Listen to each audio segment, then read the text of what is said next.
User stories, features, epics, themes, capabilities, all these buzz terms are thrown out, and what's right and what's wrong, and every framework has their own picture and own idea of how this works. To me, it's like layers of cake, right? Chocolate, vanilla, you got buttercream. There's different things you can do on it, but it's still a cake, and right? So this is where this video, I'm not picking a side.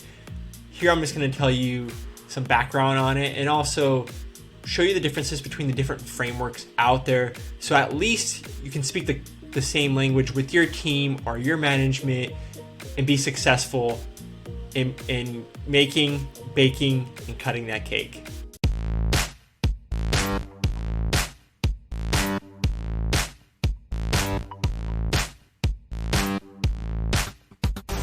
In the world of Agile project management, three key terms often come up: stories, epics, and initiatives. But what exactly are they and how do they relate to each other? Let's start with stories. These are the smallest units of work that deliver value to the end user. Think of them as the individual chapters in a book. Now, epics are like the entire book itself, a larger body of work that can be broken down into a number of these smaller chapters or stories. Lastly, we have initiatives. They are even larger, encompassing several books or epics to achieve a broader goal. Remember, stories make up epics and epics make up initiatives. It's all about breaking down large objectives into manageable, achievable tasks. To better understand these concepts, consider a software application. Let's say a mobile banking app. Picture this: the development of a new feature, such as biometric authentication. This isn't a small task, it's an epic. A substantial body of work that needs to be tackled. This epic, in turn, can be broken down into smaller, more manageable chunks or stories. One story could be designing the user interface for the new feature, making sure it's both easy to use and aesthetically pleasing. Another could be integrating the application with the device's biometric capabilities, ensuring the app can effectively and accurately recognize users' unique physical traits. Yet another story could be testing the feature, making sure it works flawlessly before it's rolled out to the public. These stories all fit under the umbrella of our epic, the development of the biometric authentication feature. But our epic is part of an even bigger picture. It's part of an initiative, a strategic move that serves a broader goal. In this case, the initiative could be improving the app's overall security, a goal that not only includes our biometric authentication epic, but others like enhancing encryption and strengthening password requirements. In this way, a large goal, improving security, is broken down into manageable tasks that deliver real value, like the biometric authentication feature. To recap, in Agile project management, stories, epics, and initiatives help teams break down large goals into manageable tasks. Stories are the bite-sized tasks, the nitty-gritty of project management. Epics, on the other hand, are larger bodies of work that can be broken down into these smaller stories. They are the chapters in your project's book. Initiatives are collections of epics that aim to achieve broader goals. They are the volumes that house your chapters. The hierarchy from stories to initiatives provides a structured way to organize work and achieve goals. Remember, it's all about delivering value in manageable chunks. That's the power of stories, epics, and initiatives. I want to thank everybody for making it this far in the video. Remember, if you haven't subscribed, please subscribe, like this video. Continues more content going forward. Now, let's get back into the topic. Welcome to this quick guide on Agile terms: story, feature, epic, and capability according to SAFe. Let's start off with a story. In the Agile world, a story is a small slice of functionality, seen from the user's perspective.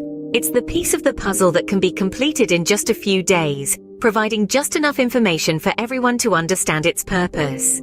Next, we have a feature. This is a bit larger than a story.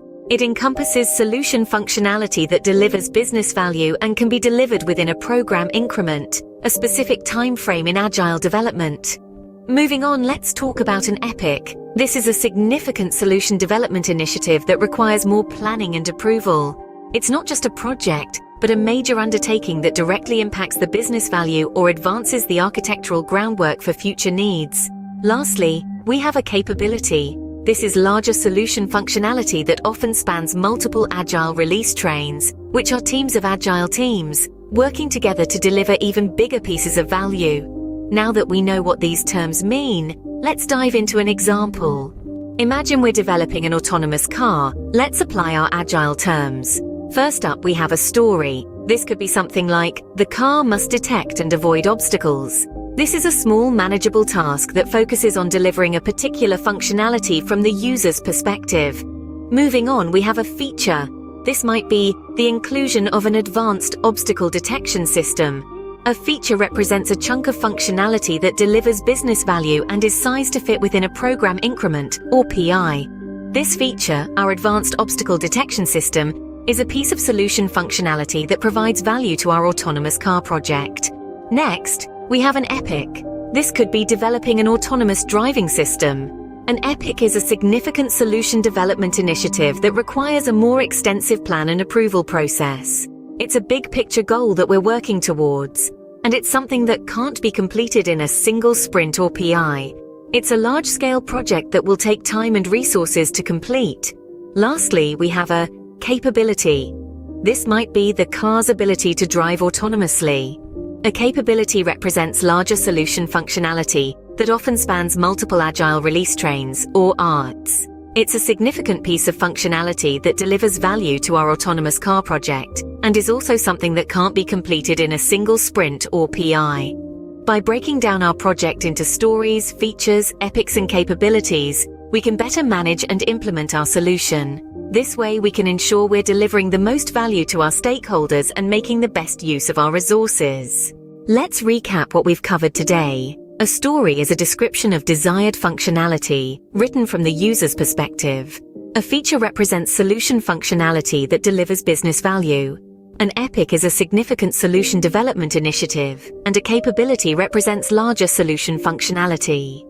In our autonomous car example, we broke down the larger goal into manageable chunks. We started with an epic of developing an autonomous car, which we divided into capabilities such as navigation and safety. Each capability was further broken down into features like lane detection and emergency braking. To implement these features, we created user stories that focused on specific user needs. Understanding these Agile terms helps to effectively manage and implement a solution. Keep exploring, and remember, every big project starts with a single story. So let's actually go into the details of these user stories, features, epics, themes, capabilities, whatever they're called. You can kind of think of this as a way to break down the work. So if you're familiar with traditional project management or program management or work breakdown structure, this is kind of similar.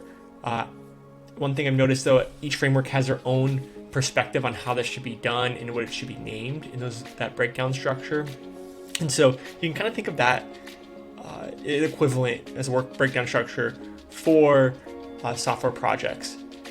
And so I'm going to go over different frameworks and what they think should how this breakdown should go, just so you can kind of see the differences. And so the goal of this is really to get aligned on the common language with your team versus using one framework or another, because it really doesn't matter.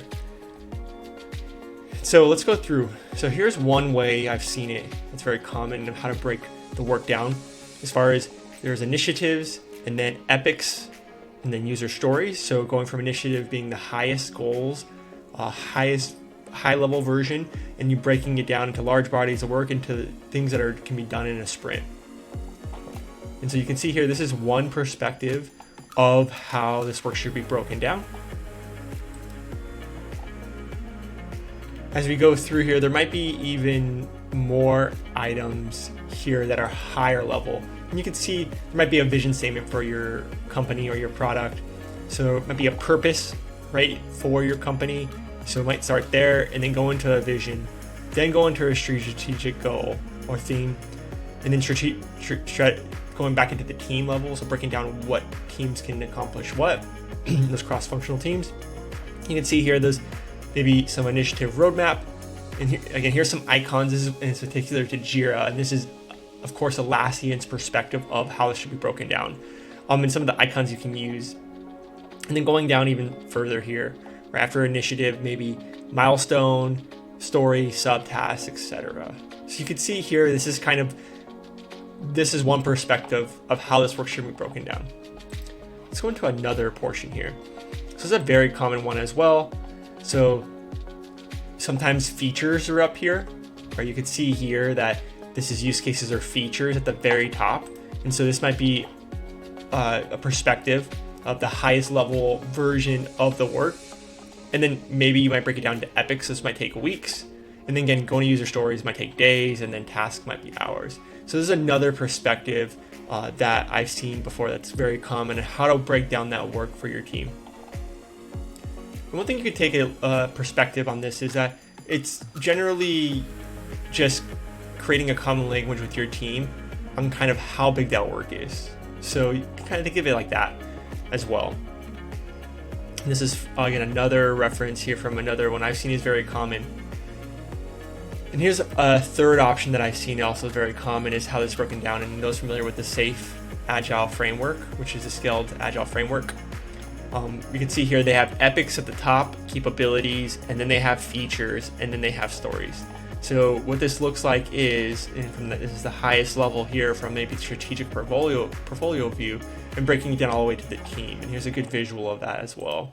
And so this one is more of epics, the highest level, then you have capability, then you have feature, and then you have story. So you can see that's another perspective as well. So maybe this is like a third perspective on commonality between what I've seen other teams use before that's worked. One thing I want to keep in mind is each one of these layers, we'll call it, of this breaking down the work, is different from each framework or perspective. So I would take a look into the details of these as well to see how they break it down.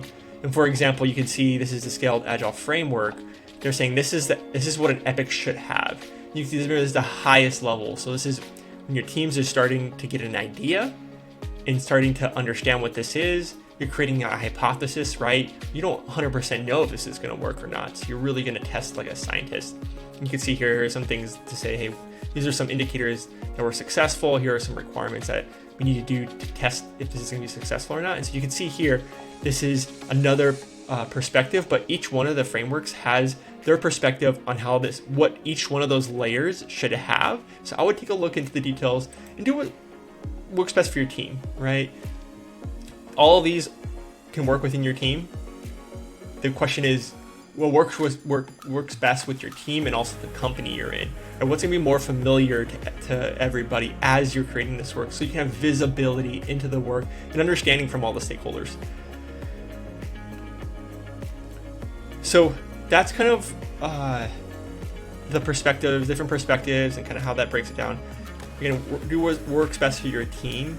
That's the biggest thing. And also the rules for each one of these layers, right? So maybe an epic can complete it in a quarter, or maybe this will be a couple years. Maybe a capability is completed in a couple quarters of the year. Maybe a feature is completed in 1 quarter, and then maybe a story is only completed in 1 sprint. So you can think of that. Also, I would create that as well to understand how small to be to break down this work as we go down. Right? And so keep that in mind. Also, there's some things that that I've seen in these frameworks. That's why I would highly recommend you go into these links I'll provide in the video, is really those details of what should be in those, the time boxes for them, and then also how do you break them down and how do you distribute it to the team, right? Remember, maybe a feature goes to 1 full team, and maybe there's 1 feature that 1 team gets, 1 cross-functional team. Versus a capability might be shared between multiple teams. So that's other things you need to discuss within your team. So I appreciate everyone for this video. Hope this helped clarifying how the different frameworks and people have said to break down the work. Again, remember, it's more for alignment for your team, what works best for you. And I hope this demystified this topic that comes up a lot of, no, this is an epic, this is a feature, and there's some friction in the team. Remember, it's just for alignment of how you want to break down that work, and then get alignment of what each requires and the time box for each. So if you like this video, please subscribe to the video below, like the video, and I'll see you in the next video.